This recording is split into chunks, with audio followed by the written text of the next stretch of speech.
What's up guys, Adrian here again with kind of an impromptu video.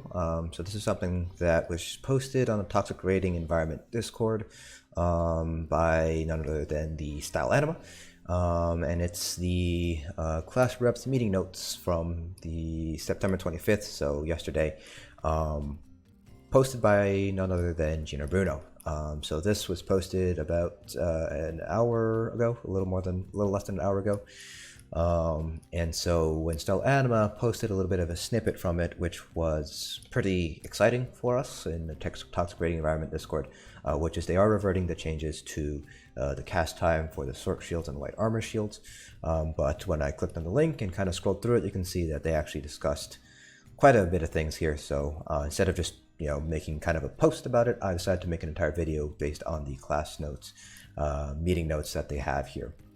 So without further ado, let's go ahead and skim through this and kind of point out the what we can anticipate happening in PTS 3, 4, and potentially PTS 5, depending on how many cycles we have here. So yesterday they met with the class reps, so on the 25th, to kind of discuss what was happening on the PTS. So they basically started off with this in the second paragraph with the decision to revert the cast times for both the Sorc shields and the light armor shields. So worry no more, you will not have to deal with a 1 second cast time anymore, but they will still vary trade-off in return. So it's not like they're completely reverting it back to what it is on live. Now they're capping the total shield amount to 40% of your character's max health.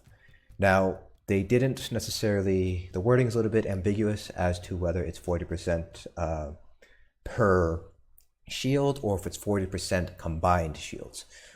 I'd imagine it would be the latter, because 40% per shield is still an 80% damage shield, which is still pretty strong. So that's my estimation. It's going to be, you can have no more than 40% of your health in damage shields. The other question is, if you have something like igneous shields or healing ward, will you be able to go over this 40%, or that's strictly for Sorc shields and the light armor shields? So that's something that we'll have to test in PTS eventually when they release this. So I think this is a fair trade-off, the fact that it's instant cast, but you can only have 40% of your maximum health, at least for PvP. Now for PvE, it is a little bit more, it's still kind of questionable for progression guilds and things like that, because 40% of your max health is a DPS. If you're running something like Witch Mothers or Clockwork, Switch Fillet, and you have 1 health glyph or something like that, you have 10 points in health or something, you're sitting at 16.3 or about 16.5k health before Ebon. When you add on Ebon, that's another 1.1 plus all the passive that you get. So you normally have around 17.5, 17.6k health with Witch, or close to 18k with Clockwork. So your max shield from your Sorc shield or your light armor shield is going to be 4.5k, roughly speaking, if you have minor toughness on as well. So it's nice too, because they're still maintaining the fact that you can crit the shields. They're still maintaining the resistances affecting shields. But that's still a much smaller shield than what you would get on live right now. So on live right now, I can get close to a full 100% damage shield with dampened magic, running 511 on like a Magnum Nightblade is close to pretty much my max health. So this is still a nerf for shields for PvE. I don't think it'll matter all too much because of the changes to the resistances being applied to shields.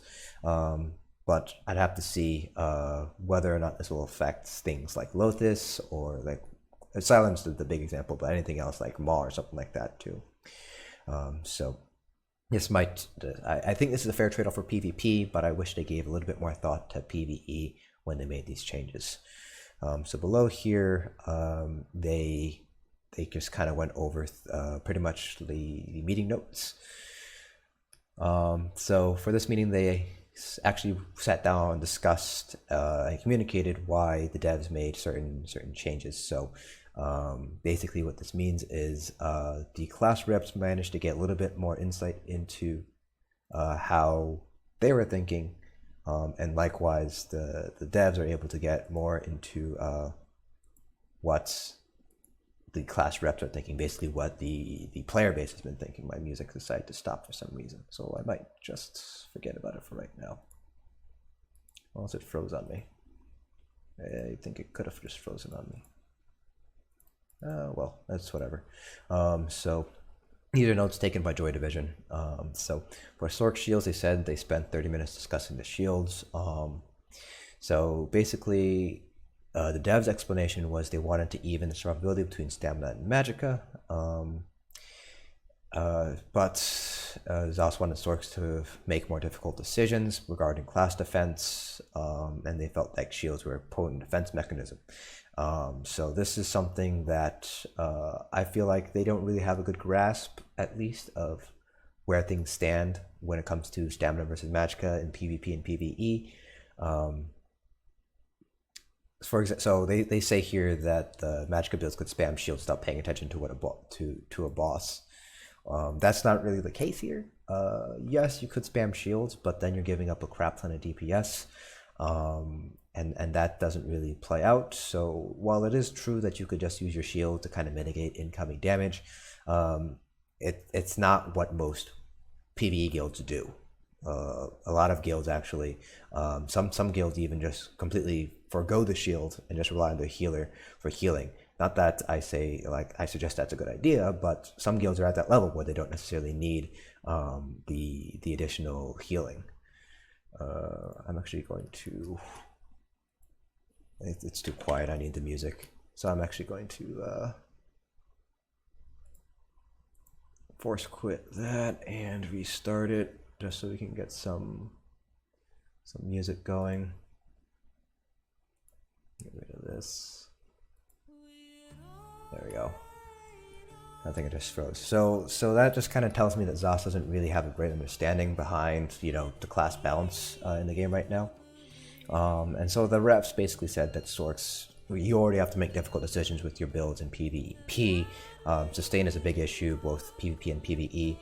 Plus, you don't have that much bar space, especially in PvE if you're using a pet build or even a non-pet build, because you do have to double bar Aegis or the pet.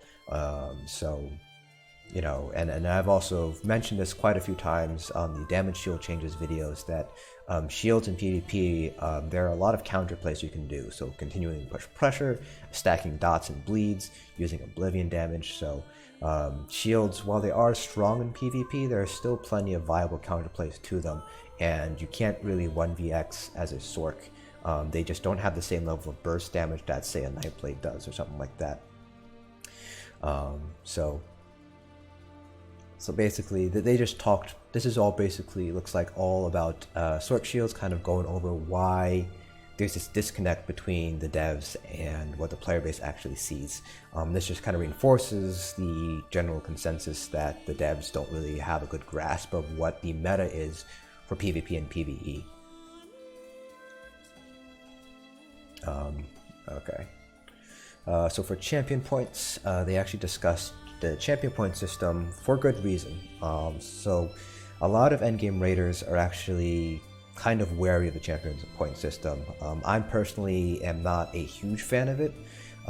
So I got back into the game around when the CP cap was around 600 or something like that. So I think I came back around Homestead right before Homestead launched. So I kind of saw, I've basically been seeing the power creep ever since Homestead. With every single patch, every single DLC that's been released, it's another 30 CP, another 30 CP.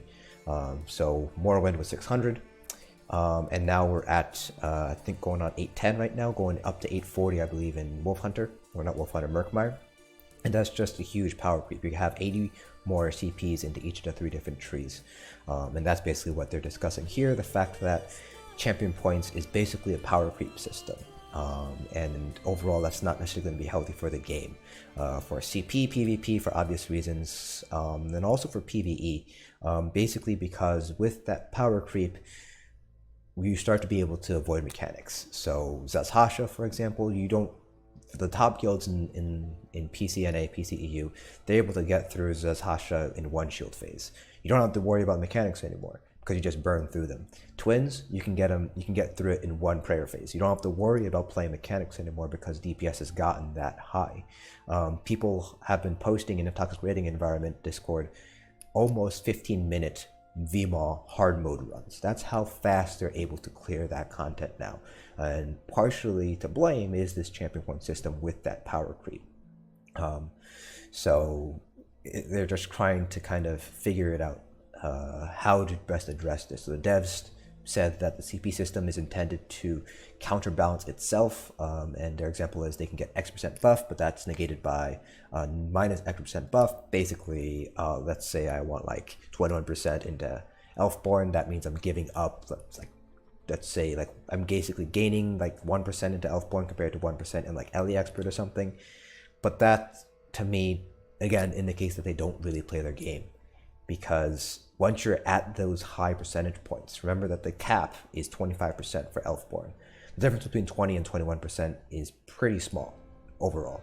And Aslier, with his CP calculations, you know, the difference between an optimal CP setup and a slightly suboptimal CP setup, it's very, very small in terms of DPS. So I don't think they really don't have a good understanding about their game and how it works. So the devs did indicate that the way multipliers and the mechanics currently work means that this isn't actually working the way that it was intended to. So basically, the idea is in PvP, you're negating each other. Like, let's say you have 13% into like Ellie Expert, but somebody else has like 21% into Ironclad. That's kind of negating me. But in PvE, you don't have that same sort of negation, so it doesn't really mesh very well for PvE, and that's where the power creep really comes in. It's more PvE. Like I mentioned, if you're able to clear VMAW in 15 minutes, clearly there's something wrong with the power scaling. So now this is kind of, looks like Joy Division just kind of divided it up into like main topics. So under Dragonknights, this is a big sticking point for a lot of Stam DK mains. I used to main Stam DK back when it was the meta, even probably before that. And Stam DKs just don't really have an identity, so to speak. So, you know, our only class morphs that we use are Venomous Claws and Noxious Breath, but that's basically it. There's no real class spammable that we can use. So, you know, we're going for, you know, the heavy attack build or something like that. So Zos told the devs that according to target dummy parse, the same loss from Flame Lash is made up for the higher damage from Eruption and heavy attacks with the mag decays. While that might be true, so Dev said, while that might be true, PvP gameplay is a dynamic. So Eruption is not a great ability to use in PvP. Ground mounts in general aren't necessarily great in PvP unless you're, you know, fighting a Zerg or something like that, or inexperienced players, because it's very obvious where it is and you can't really move it without, you know, using up more resources. So it's not great that they're using this logic here. So yeah, on a dummy parse, yeah, I mean, you are gaining DPS to the changes in Eruption, but in PvP it doesn't translate that same way there. And then the other thing they talked about was mag decays, how mag decays fit in the meta, because they are in melee. They have to play melee range because of Flame Lash or Molten Whip. While you can make a ranged mag decay, its potential is far less than any of the other ranged magic DPS. So you're competing as a mag decay, in PvE at least, for spots that are taken up by stamina DPS, which have much higher numbers. So Stam Nightblade versus mag decay, there's no question. They're basically using Stam Nightblades instead. So that's kind of where mag decays stand. And they also talked a little bit about how they stand in PvP instead, because again, you do have to be in melee range. So you kind of have to deal with basically playing as a stamina DPS while not having the stamina DPS buffs or advantages. So you can't dodge roll very often, you can't block for very long, you're using light armor. So you also talked about that too. So those are pretty important points, I think, that they brought up here. Unfortunately, they don't really have any solutions for that noted here in these notes. For player speed, this is mainly because of Swift. With the introduction of the Swift jewelry, you're basically zipping around the field, and it's kind of something that they've noticed in Cyrodiil, with, all the additional speed that you're getting. You're moving from place to place faster. You're able to avoid zergs faster. You're basically, because snares are based off of your boosted speed as well, snares are slowly getting less and less effective. So we'll see what the devs think. So the devs think that the major exhibition buff is too strong. The class reps didn't think it was too strong. So they're just trying to see how they can suss that out. For Sorcs, so they said that a lot of their feedback was included with the shield discussions, but there are a lot of other pain points for Sorcs. Sustain is bad, so that's pretty bad in PvP. I think based on what the people I've talked to, Sorcs don't have very good burst potential. You basically have to line it up exactly right and hope that you get like a frag proc or something to get that burst potential. Combine that with the general frailness of a light armor build, and you kind of see where Sorcs are standing right now.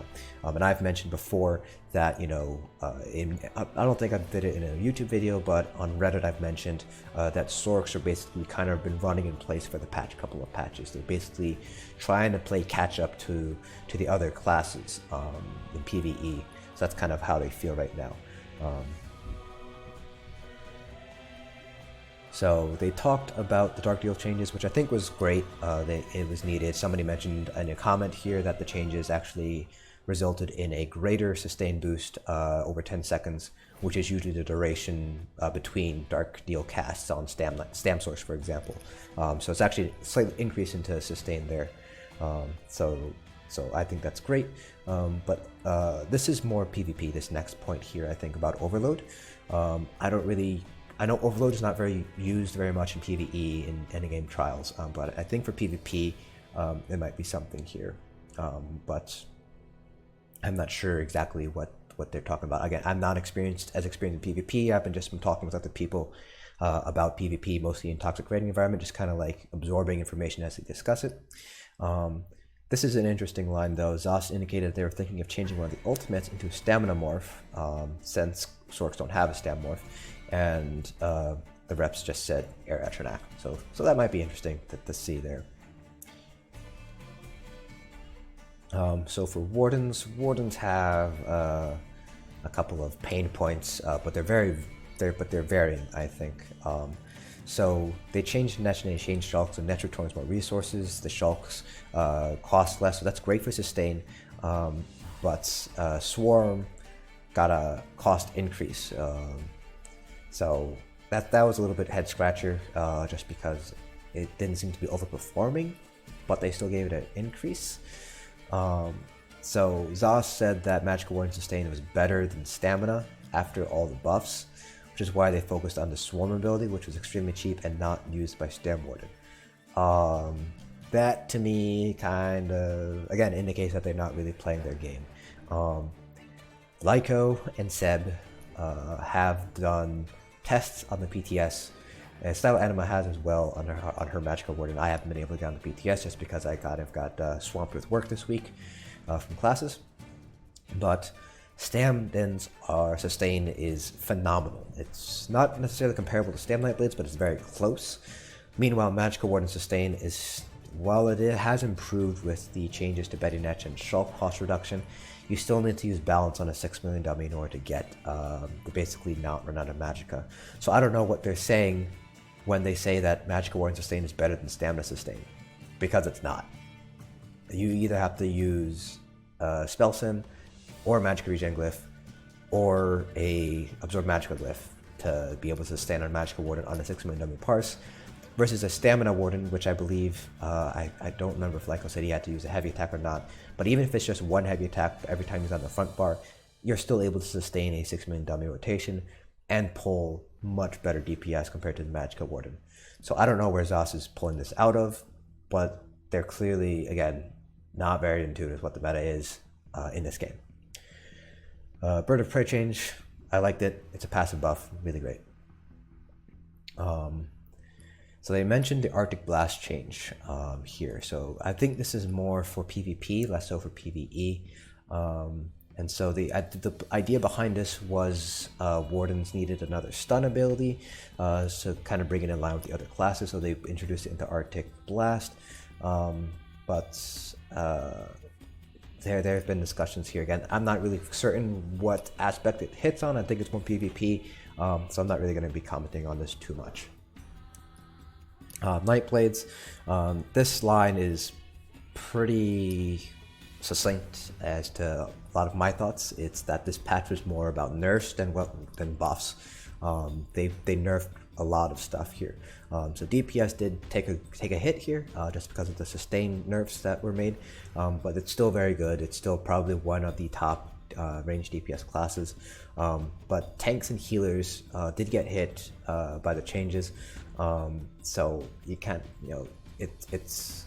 they focused in on the Nightblade changes from a perspective of DPS and didn't really focus in on how it would affect tanking and healing. Because while those are not the meta choices, there are still players who like healing on a Nightblade or like tanking on a Nightblade, and now they're going to feel kind of alienated because of all these nerfs here. So pets, no crit resistance in the shield chain mechanics means that they are squishier. So Zos did say that they are willing to look at specific problematic PvE fights in which pets do more harm than good, by triggering mechanics, dying, and things like that. There's a pretty thorough list of fights where you can't use pets. So VAA the mage, HRC the warrior, SO the serpent, Maw for the twins usually because it stuns ads, as well as Zashasha, I think, because it dies to the pillar mechanic. Hoff is actually fairly pet friendly, except for the last boss. AS is not pet friendly, Cloudrest is pet friendly. So there is quite a list here, and if they manage to make these changes, pet Sorcs will be welcome again in Vet Trials teams. Soldier of Anguish set. So this is a set that actually I've heard a lot of gripe about in PvP for the right reasons too. Healing negation is actually pretty strong in PvP. Like Major Defile is really strong until they kind of standardize the length of 4 seconds. So like Reverberating Bash was quite a strong ability because it applied that Major Defile for 10 seconds. So they mentioned that the debuff can't stack, but you can refresh it, which it's still a problem because if you don't manage to get rid of it, it can just refresh itself instead. So they did indicate that they are willing to adjust the parameters, whether cooldown should be lengthened or how much healing was debuffed. So the reps said that it would be better to redesign it. So their idea was to debuff a group of players for a lower amount was one suggestion. So we'll have to wait and see what they do with the Soldier of Anguish set. But I do know this is one of those sets that people have been kind of focusing in on as being potentially really, really strong, very similar to Slowed Semblance from Somerset. So I appreciate the fact that they do recognize that some sets are overperforming. They have to be changed before it goes live. Tanks, DK is still on the top. The shield change made them even more desirable. This is true because Igneous Shields is still the largest shields in the game that tanks have access to. Templar tanking has been much improved, mainly because of that change to the other morph of Channel Focus, which returns stamina now. But this is true; they're still lacking the CC departments. They have chains in the form of the Silver Leash from the Fighters Guild line, but they don't have a hard CC. So in the past, shards could stun, so that was their form of crowd control, but they don't have it anymore. So then they talked in depth about Nightblade tanking, how it was centered on Tava's, the ulti gen tank, basically just generating a crap ton of ultimate and getting warhorns out one after another. But there really aren't any alternatives anymore. So they did take away Major Evasion, so it's no longer a passive dodge chance, which basically means you can't proc Tava's using Blur anymore. So now Nightblades are kind of not great. Nightblade, your sustain, leeching strikes, that is depending on light attacking, which most tanks are doing, but for some fights it can be quite difficult to do so. So you kind of have to, again, this is mainly because Zos nerfed Nightblades, focusing in on the DPS aspect, but didn't really focus in on the effects on tanking and healing. And then they did say more tanking feedback will be sent because of time constraints. Healers, they did say that shield changes, they didn't think that it would make them more desirable. So healers want most is to have impactful skills to make a tangible difference to other players. So this kind of healers not feeling wanted is focused more on 4-man content. So a lot of 4-man content, because of the power creep and because high DPS is so high, as well as things like vigor and self-class self-heals are being pretty strong. A lot of 4-man content is now being cleared with 1 tank 3 DPS instead of like your standard MMO setup, which is 1 tank 1 healer 2 DPS. And so what they're saying here is the whole power creep. Obviously, it's better to have an additional 60k DPS rather than a healer instead, because the buffs that the healer provide don't necessarily provide that same 60k DPS boost to 2 DPS. So I don't think it's a fault of the healers. I think it's just a fault of game design and again the power creep thing.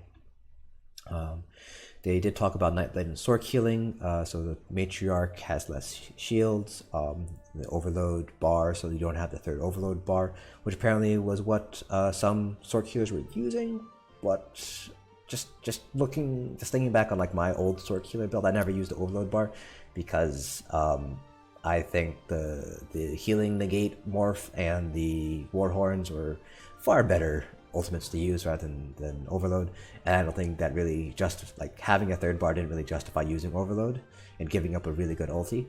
But I don't know, I'm not a class rep. I think Taysar is the healer class rep and she likes overloads. Maybe that's why it was discussed.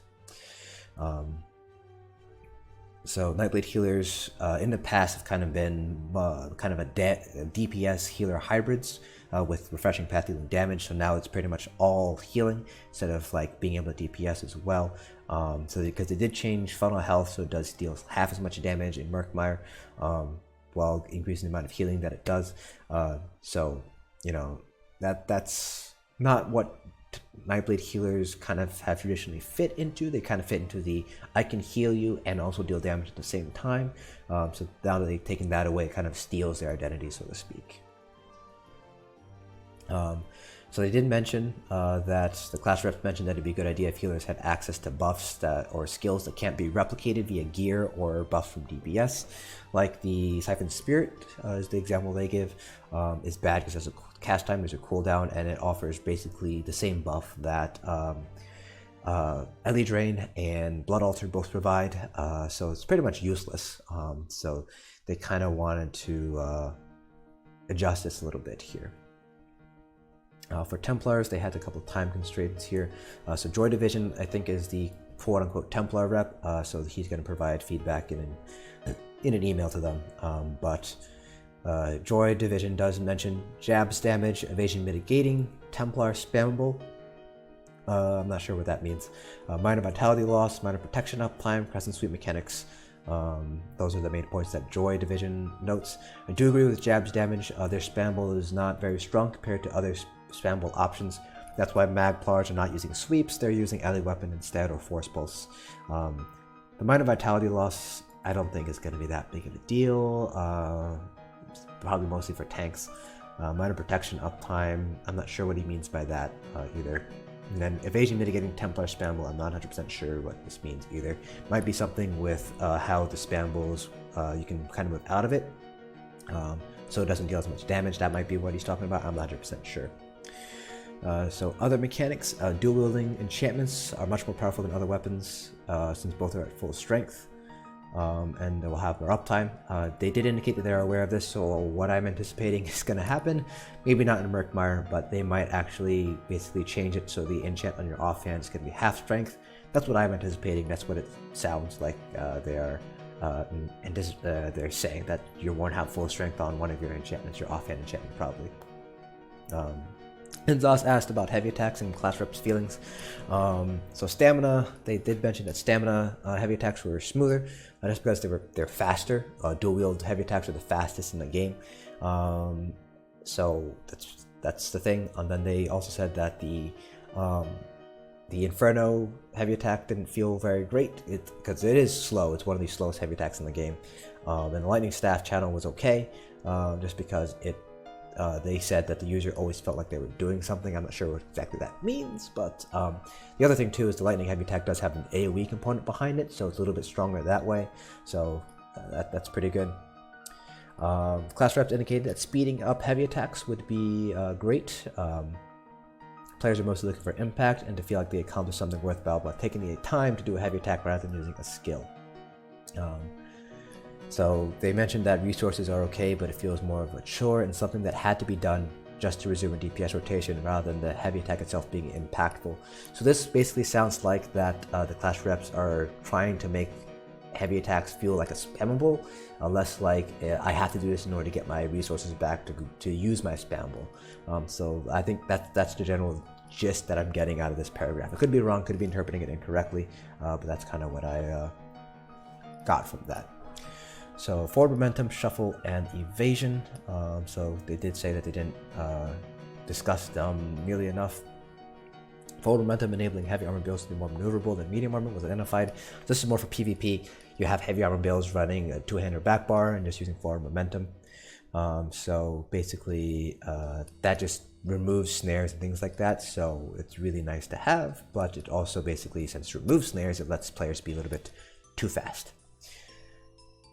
Evasion is a topic that they also discussed. Things like dodging, I'm guessing also like changes to passive dodge chance or something. But I'm not exactly sure here. They didn't really go into too much detail here. Healing ward. The reps believe that the initial small heal played a critical role in PvP, so like getting out of execute range, and they did indicate that it would probably upset the balance between magic and stam PvP. So kind of the idea that healing ward changes coupled with the shield changes would basically make PvP favor stamina over magicka. So they did manage to talk about that. Black Rose weapons, they didn't have time to discuss it, but they did mention that all arena weapons should have one piece bonus. So the Black Rose arena weapons, there's the imperfect version and perfect version, and the perfect version does have a one piece set bonus attached to it. So much like the old Maelstrom like destruction staves had spell damage attached to it. So they mentioned that class reps would like to see something like that happening. There's also been a lot of discussion that the Black Rose weapons are actually very, very underwhelming, with the sole exception probably being the Resto staff and maybe the dual wield set for like tanks or something. So hopefully those get changed on things like that. So they talked about DPS parses. So when it talks to dummy parses, they did acknowledge if the classes are relatively close to each other.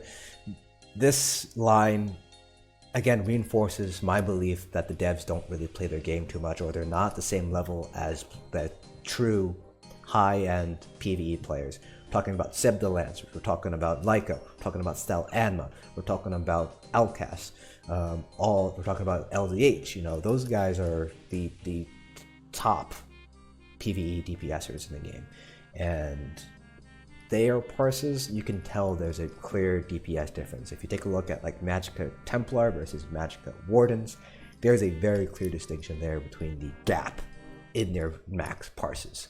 Take a look at Stamina Nightblades, or I guess Stamina Wardens in Murkmire. Compare that to like Stamina Templar or Stamina Sorcs. There's still a huge disparity between them. Like, I'm not sure what they're talking about with relatively close to each other. I don't think anything greater than 3 or 4k is considered relatively close. At that point, you are getting up to the 5% DPS difference, which to me is a fairly large difference. It's not something that you can make up necessarily. So this to me reinforces the fact that I don't think Zos actually has a grasp of endgame PvE stuff. Then they mentioned, from the perspective of a class not being allowed into trial raid, that's the fault of an uninformed raid lead rather than the damage capability of a class. Again, they don't play their game. We have tons of endgame PvE guilds streaming their content, and it should be fairly obvious to the devs why we're only bringing Magic and Nightblades into Cloud Rest right now. Because all the other ranged Magic DPS classes, they don't do as much damage as Nightblades. They should know why DK tanks are so desirable. It's because of that engulfing flame debuff.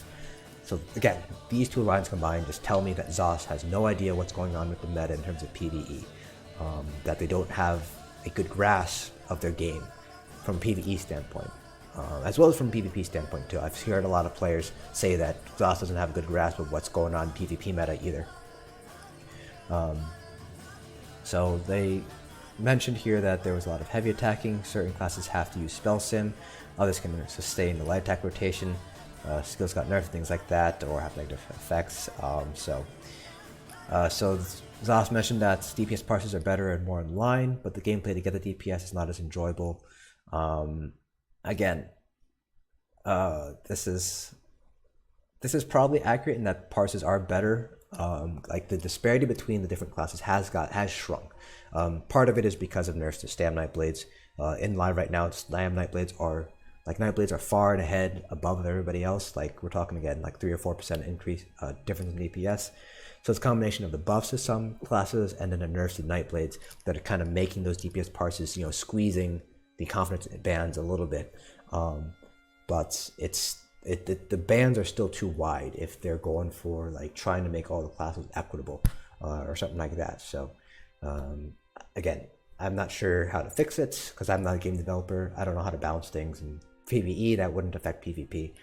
So we'll kind of see something how that plays out. So that is it for all the class notes here. So hopefully we'll see some of these changes in the next couple of PTS iterations. There's definitely going to be a lot of balance changes in the next Mondays. PTS changes, PTS 4. I forget if it's 4.1 or 4.x.2. I think we'll see a couple of these balance changes come in between weeks 3 and 4 over the next 2 weeks. So it'll be interesting to see how the devs actually took these changes, whether they took them to heart and make meaningful impacts, or they continue down the line of kind of reinforcing the fact that they don't really understand their game that well.